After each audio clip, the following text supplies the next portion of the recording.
হয় সে তার রাজনৈতিক নেতাকে মানে মানে না, না হয় তার স্কুলের শিক্ষককে মানে, না হয় তার পীরকে মানে, না হয় মসজিদের ইমামকে মানে, না হয় তার ব্যবসায়ী পার্টনারকে মানে, না হয় তার চাকরি জীবনের বসকে মানে, না হয় তার বন্ধুর কথা মানে, আর না হয় তার মা বাবার কথা মানে, আর না হয় তার ওয়াইফের কথা শুনে, অথবা স্ত্রী থাকলে তার স্বামীর কথা শুনে। বোঝা গেল পৃথিবীতে মানুষ কাউকে না কাউকে মানে, কাউকে না কাউকে অনুসরণ করে। কিন্তু আমি যদি আপনাকে বলি, ও দুনিয়ার মুসলমানেরা, আপনি কাকে মানতে পারবেন আর কাকে মানতে পারবেন না, এর জন্য একটা নির্দিষ্ট থিওরি দরকার আছে না নাই? আপনি যারে মন চায় তারে মানবেন, কথা কয় না কার? তবে আমি বলি সবাইকে মানতে পারবেন, সবাইকে, সবাইকে বলেন না, বলেন আমার সঙ্গে, সবাইকে আমরা মানতে পারবো, যে যা বলে সব মানব। তবে একটা শর্ত আছে, কোরআনে কারিমে আল্লাহ বলছেন, আল্লাহ রাব্বুল আলামিন বলেন, ইয়া আইয়ুহাল্লাযীনা আমানু আতিউল্লাহা ওয়া আতিউর রাসূল ওয়া উলিল আমরি মিনকুম। আল্লাহ পাক বলেন, দুনিয়ার ঈমানদারেরা, মুসলমানেরা, তোমরা সর্বপ্রথম তোমাদের উপর কর্তব্য হলো আল্লাহকে মানো, দুই নম্বর রাসূলকে মানো। কয়জনকে মানার কথা বলছেন? আল্লাহকে মানো আর রাসূলকে মানো। এরপরে বলছে ওয়া উলিল আমরি মিনকুম, উলামায়ে কেরাম থাকলে বুঝতেন। আল্লাহ পাক দেখেন আল্লাহকে মানার সময় একটা শব্দ বাড়ায় বলছেন আতিউল্লাহ, আল্লাহকে অনুসরণ করো, অনুকরণ করো, আল্লাহকে মানো, আনুগত্য স্বীকার করো। আতিউর রাসূল, রাসূলকে মানার ক্ষেত্রেও বলছে আতিউল্লাহ। কিন্তু দুনিয়ার আর যত মানুষকে মানবেন, এদের আগে আতিউর শব্দ দেওয়া হয় নাই, শুধু বলছে এদেরকে মানো। প্রশ্ন করবেন, হুজুর আল্লাহকে মানার জন্য আতিউর শব্দ দিলেন, রাসূলকে মানার জন্য আতিউর দিলেন, বাকি নেতা নেত্রী খেতা যা আছে এদেরকে মানার ক্ষেত্রে আতিউর দিলেন না কেন? বলে এটার উত্তর জানার জন্যই আজকের এই দুইটা আয়াত আমি তেলাওয়াত করেছি। আল্লাহ রাব্বুল আলামিন সূরা লুকমানের 14 নম্বর আয়াতে বলেন, وَوَصَّيْنَا الْإِنسَانَ بِوَالِدَيْهِ حَمَلَتْهُ أُمُّهُ وَهْنًا عَلَى وَهْنٍ وَفِصَالُهُ فِي عَامَيْنِ أَنِ اشْكُرْ لِي وَلِوَالِدَيْكَ إِلَيَّ الْمَصِيرُ। আল্লাহ রাব্বুল আলামিন দুনিয়ার সমস্ত মানব জাতিকে ডাক দিয়ে লুকমানের জবান দিয়ে আল্লাহ ওসিয়ত করাচ্ছেন, ওয়াওয়াসাইনাল ইনসান, আমি মানব জাতিকে আদেশ দিলাম, ওয়াওয়াসাইনাল ইনসানা বিওয়ালিদাইহি, হে দুনিয়ার যত সন্তান আছো তোমরা সবাই তোমাদের মা বাবার প্রতি সদাচরণ করো, মা বাবার কথা মানো। অন্য জায়গায় আসছে বিওয়ালিদাইহি ইহসানা, কোথায় আসছে বিওয়ালিদাইহি হুসনা। আল্লাহ কোরআনের আরেক আয়াতে বলেন, ওয়া ক্বাদা রাব্বুকা আল্লা তা'বুদু ইল্লাল্লাহ ওয়া বিল ওয়ালিদাইনি ইহসানা ইম্মা ইয়াবলুগান্না ইনদাকাল কিবারা আহাদুহুমা আও কিলাহুমা ফালা তাকুল লাহুমা উফফিন ওয়া লা তানহারহুমা ওয়া কুল লাহুমা قولا كريما واخفض لهما جناح الذل من الرحمة وقل رب ارحمهما كما ربياني صغيرا। কোরআনের অসংখ্য জায়গাতে মানব জাতিকে আল্লাহ বলছেন তোমরা তোমাদের মা বাবার প্রতি সৎ আচরণ করো, ভালো ব্যবহার করো। নবী করিম সাল্লাল্লাহু আলাইহি ওয়াসাল্লামকে এক সাহাবী এসে জিজ্ঞেস করলেন, মান আহাব্বু বিহুসনি সাহাবাতি, ও নবী আমি সবচেয়ে উত্তম ব্যবহারটা কার সঙ্গে করব? নবী বলেন, উম্মুকা, তোমার মা। সাহাবী আবার প্রশ্ন করলেন, সুম্মা মান, এরপরে কার সঙ্গে? নবীজি বলেন, উম্মুকা, তোমার মা। সাহাবী আবার বলেন, সুম্মা মান, এরপরে কার সঙ্গে ভালো ব্যবহার দেখাবো? নবীজি আবার বললেন, উম্মুকা, তোমার মা। 4 নম্বরে সাহাবী বলেন, সুম্মা মান, এরপরে কে? রাসূল বলেন, আবুকা, তোমার বাবা। শুধু তাই নয়, নবীজি একদিন বসে আছেন সাহাবায়ে কেরামের সামনে, আল্লাহর নবী বসে আছেন, হঠাৎ করে দেখলেন বোরকা পরা, চেহারা আবৃত করে একটা মহিলা আসতেছে। আল্লাহর নবী ওই মহিলাকে দেখে দাঁড়িয়ে গেলেন, আগিয়ে গেলেন, মহিলার হাত ধরে ধরে নবীজি যেখানে বসেছিলেন ওইখানে বিশ্ব নবী নিজের গায়ের ইয়ামানি লাল চাদরটা মহিলার জন্য বিছিয়ে দিলেন। ওই মিয়ারা, আল্লাহর নবীর চাদর, বিশ্ব নবীর গায়ের চাদর, কি বুঝছেন? পৃথিবীতে নবীজি অনেক নেতা খেতার জন্য এই চাদরটা বিছাইছেন, আব্দুল্লাহ ইবনে জারিরের জন্য বিছাইছেন, অনেকের জন্য বিছাইছেন, কিন্তু কেউ নবীর চাদরে বসার সাহস পায় না। যাদের জন্য বিছাইছেন প্রত্যেকই নবীর চাদরকে উঠিয়ে এইভাবে বাস করে চুমু খেয়ে বুকে লাগিয়ে ফেরত দিয়ে বলছেন, ইয়া রাসূলুল্লাহ বিয়াদবি মাফ করবেন, আপনার চাদরে বসার সাহস আমাদের নাই। কিন্তু এই মহিলা আশ্চর্য, সাহাবায়ে কেরাম দেখলেন মহিলা চাদর উঠাইলো না, কিছু করলো না, নবীজি বসাইছেন, মহিলা একেবারে নিশ্চিন্তে বসে গেছে। তখন বলেন তো দেখি সাহাবায়ে কেরাম কিছুটা আশ্চর্য হবে না, হবে না? আরে এই মহিলা আবার কে রে? দাঁড়িয়ে সম্মান দিল, চাদর বিছাইলো, আবার বসেও গেলেন। এরপরে দেখেন কিউরিসিটি আরো বাড়তেছে। সাহাবায়ে কেরাম খেয়াল করলেন ওই মহিলার সাথে কানে মুখ লাগিয়ে নবীজি কি যেন কথা বলছেন আদবের সঙ্গে। আবার মহিলাকে পকেট থেকে মহিলার জন্য হাদিয়া বের করে দিলেন। আবার মহিলা যখন উঠে যাবেন বিদায় বেলায় নবীজি উঠলেন, 40 কদম মহিলাকে এগিয়ে দিয়ে আসলেন, এরপরে আবার বসলেন।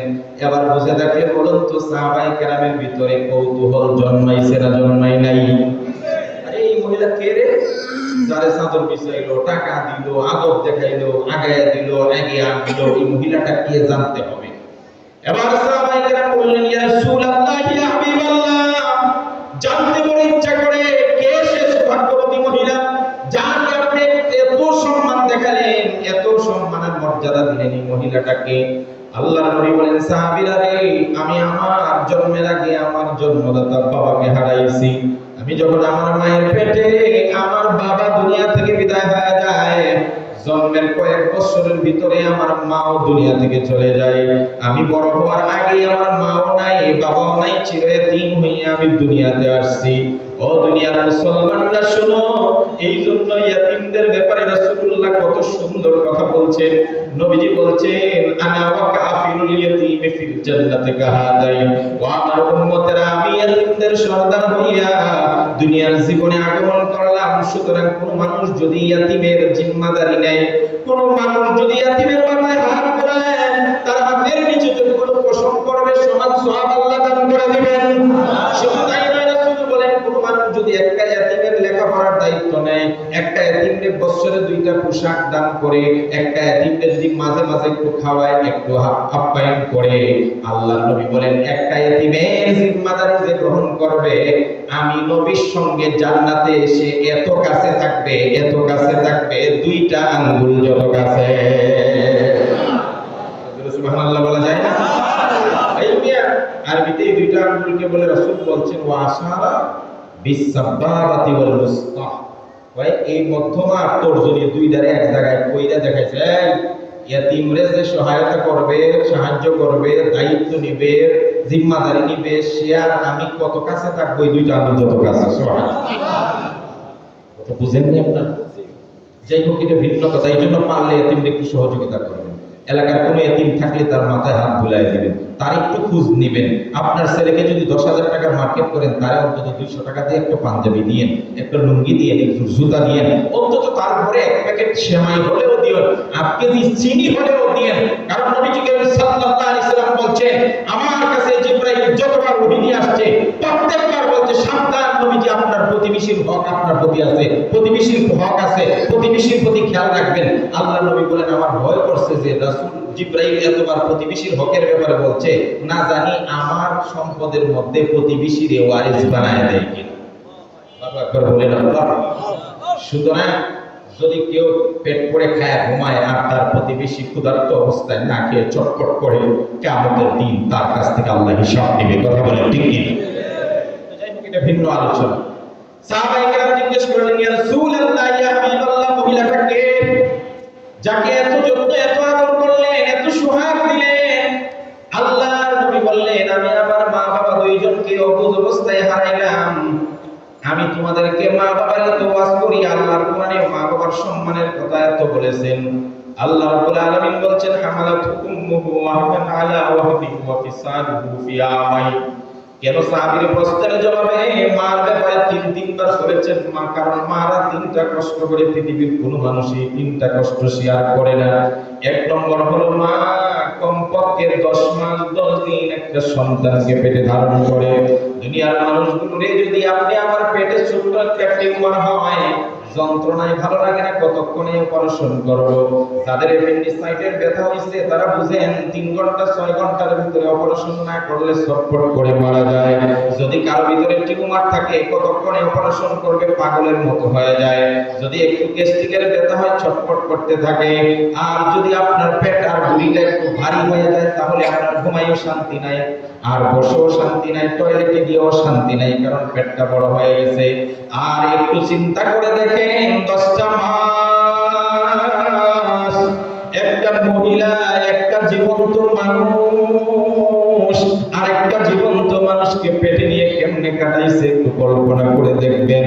যারা বিয়ে করছেন আপনার গর্ভবতী স্ত্রীর প্রতি খেয়াল করলে বিষয়টা একটু আঁচ করতে পারবেন। ঘুমাইতেও শান্তি নাই, রাত যখন 12টা-1টা হয়ে যায়, স্বামী পাশের বিছানায় ঘুমায়, পাশের বালিশে ঘুমায়, স্ত্রীর চোখে ঘুম আসে না, ঘুম আসে না। ঘরের সবাই ঘুমায় গেছে, একটা মাত্র মানুষ সজাগ থাকে, সেটা হলো গর্ভবতী স্ত্রী। গর্ভবতী মার চোখে ঘুম নাই। গর্ভবতী মা 3টার সময় হঠাৎ রাত দিয়ে ওঠে, জুড়ে চিৎকার দিয়ে কান্না করে না, চোখ দিয়ে শুধুমাত্র জড় করে পানি ছেড়ে দেয়। পানি ফোঁটাটুকু গাল বেয়ে বেয়ে যখন স্বামীর চেহারায় পড়ে, স্বামী লাফ দিয়ে ওঠে গরম পানির ছোঁয়া পাইয়া। এবার স্বামী ডাক দেয়া বলে, স্ত্রী গো, রাত 3টা বাজে এখন কান্না করো কেন? ডাক্তার লাগবে না কবিরাজ লাগবে, বলো নিয়ে যাই। স্ত্রী ডাক দেয়া বলে, স্বামী এটা ডাক্তারের রোগ না, কবিরাজের রোগ না, ইমাম সাহেবের রোগ না, তবে কেন কান্না করো? স্বামী গো, যখন রাত 12টা বাজে এর আগেই আমার শ্বশুর শাশুড়ি ঘুমায় গেছে, পাশে বালিশে মাথা রেখে আপনি স্বামীও ঘুমাইছেন, কিন্তু আমার তো ঘুমে আসে না, কেমনে ঘুম আসবে? একটা সন্তান যখন নাড়াচাড়া করে তখন তো অশান্তিতে আর ঘুম আসে না। রাত 3টা পর্যন্ত স্বামী এইভাবে ছটফট করতে করতে আমি ঘুম রাত কাটাইছি। বন বাজারে পশু পাখিগুলো ঘুমায় গেছে, মানুষের হাঁটা চলা বন্ধ হয়ে গেছে, এমনকি ঝিঝি পোকার ডাক করা শুনতে পাই না। মনের ভিতরে ভয়, একলা নিজে গেছে একটা ঘরের মধ্যে। হঠাৎ করে মনে হয় আপনার সন্তান ঘুমাইছে, মনে হয় এই ফাঁকে আমার কখন যে চোখ লেগে গেছে আমি বলতে পারি না। কিন্তু আমার বিধিরা ভাগ্য খারাপ, 3টার সময় ঘুমাইছি, আধা ঘন্টা যেতে না যেতেই আমি হঠাৎ বুঝতে পারলাম কে যেন বিশাল বড় একটা পাথর আমার পেটে ছেড়ে দিয়েছে।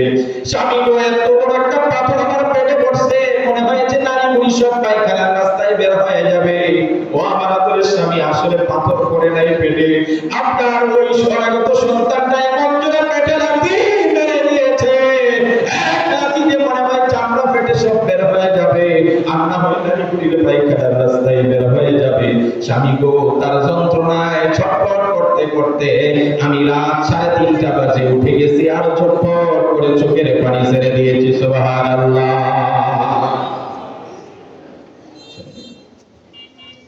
এবার আল্লাহ একটা কষ্টের কথা শুধু আমি বললাম, আল্লাহ বললেন হামালাতু উম্মুহু ওয়াহনান আলা ওয়াহনিন ওয়া ফিসালুহু। এই ধরনের 3টা কষ্ট। যেভাবে মেহমানরা আসতেছে আমার বিল শেষ, এজন্য মার কথা বলবো না। আমার মার কথা ওয়াজ করা উদ্দেশ্য হলো পৃথিবীতে সবচাইতে বেশি আপনি অনুগত করবেন, মানবেন কাকে? আল্লাহ এবং রাসূলের পরে কাকে? মা বাবাকে। বলেন আল্লাহ এবং রাসূলের পরে কাকে? সবাই বলেন কাকে?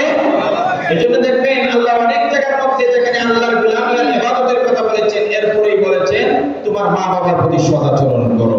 উবুদুল্লাহ, আল্লাহর ইবাদত করো, আর তোমার মা বাবার প্রতি ইহসান করো। ওয়াবিল ওয়ালিদাইনি ইহসানা।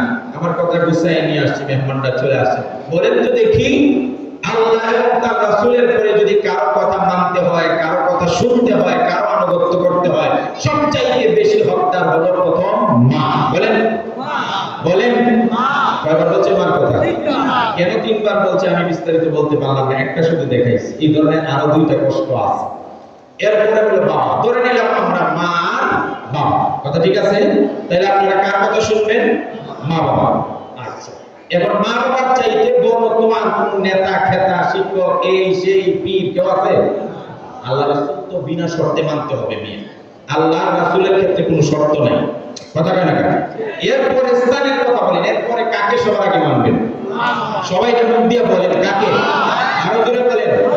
নেতার কথা আগে মানবেন না মা বাবার কথা আগে? পীরের কথা আগে না মা বাবার কথা?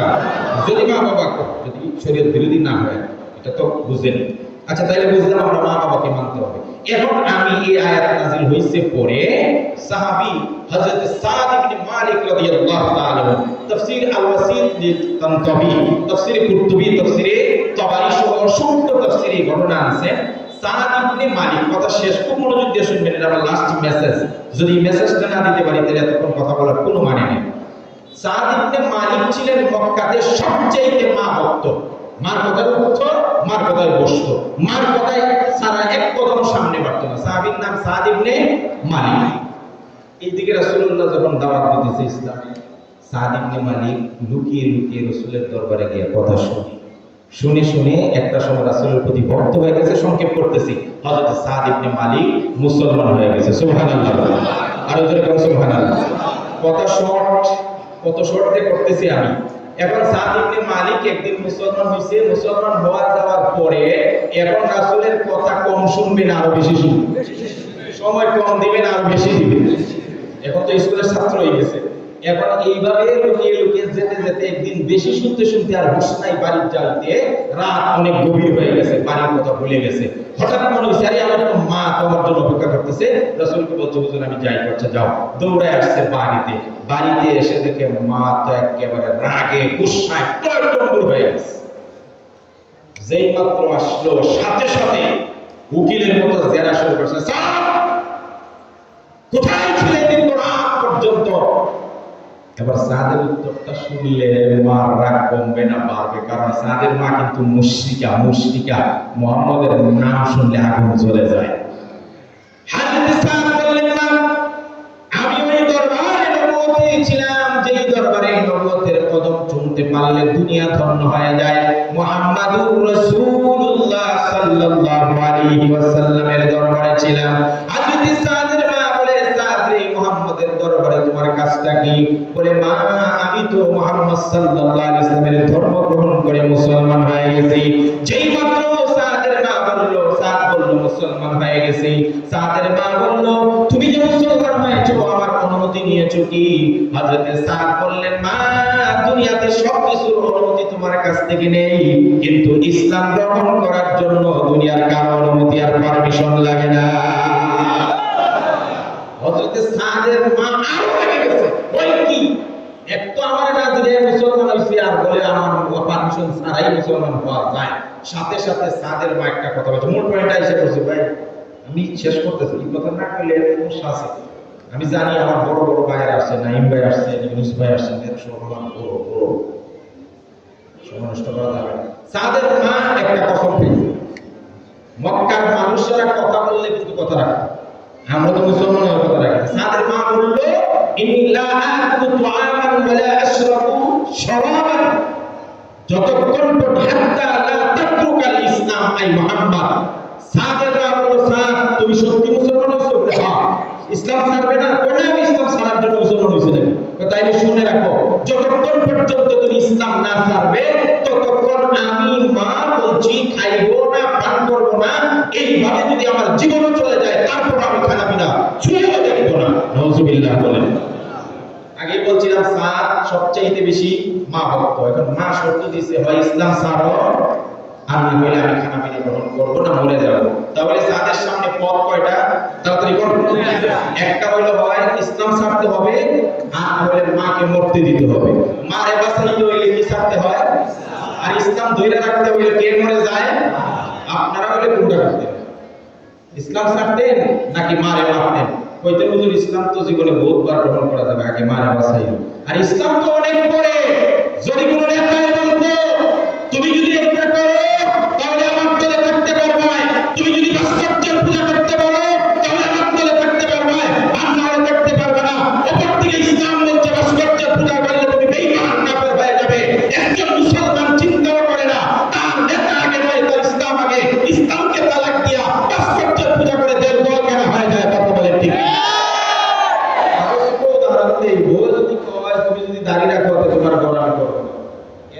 নাই কাবু বউ সারা যাবে না প্রয়োজনে দাঁড়িয়ে 100 বার শেষ কথা।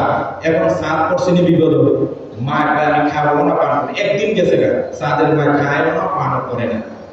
দ্বিতীয় দিনও গেছে, দ্বিতীয় দিন মানুষের কানে কানে বসে গেছে সাদের কারণে সাদের মা না খেয়ে মরতেছে। সাদ গিয়ে মা তারা খেয়ে ফেলে তুমি রাগ করো না আর যা করবে তাই মানবো কিন্তু এটা দিও না এই সব মানতে পারবো ইসলাম ছাড়তে কতটা কইছি না আমি খাবো না শুইবো না পানও করবো না হয় ইসলাম ছাড় আর না হলে আমার সঙ্গে সব। দিন গেল, তৃতীয় দিন দেখা যায় সমগ্র আরবদের যে আশপাশে মক্কা সব মানুষ জেনে গেছে যে মা মরে যাচ্ছে সাদ এখন ইসলাম ছাড়ে না। 3 নম্বর দিন সাদ গেছে মার কাছে গিয়ে বলে মা তুমি কি শুরু করেছো দয়া করে তুমি খানা পিনা বহন করো আমি আর সহ্য করতে পারছি না।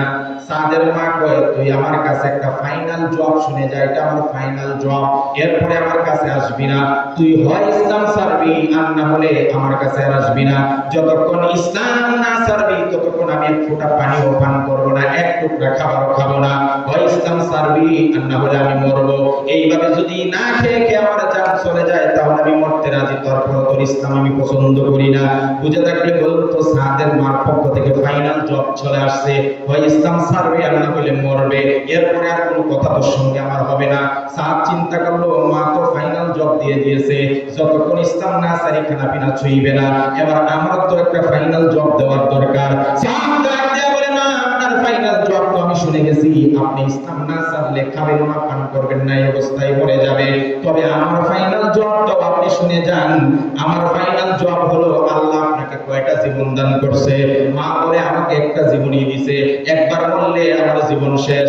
হযরত সাদ বললেন মা আল্লাহ যদি দয়া করে আপনাকে 100টা জীবন দান করতো আর প্রত্যেকবার মরার আগে আমরা যদি জিজ্ঞেস করতেন সাদ রে তুই ইসলাম ছেড়ে দে আল্লাহ বলে আমি মরে যেতাম মরে যাব আমি বলতাম মা তুমি মরো একবার মরতেন আবার জীবিত হইতেন আবার জীবিত হইতেন আবার মরতেন আবার মরতেন জীবিত হইতেন মরতেন জীবিত হইতেন এইভাবে একবার দুইবার 10 বার 20 বার নয় 100 বার যদি আপনি মরে যাইতেন আর প্রত্যেকবার মরার আগে বলতেন ইসলাম ছেড়ে দে খোদার কসম মা আমি জানায় দেয়া যাই আপনি 100 বার মরবেন 100টা জীবন বিলীন করবেন একবারের জন্য আমি সাদ ইসলাম ছেড়ে দিতে পারি না।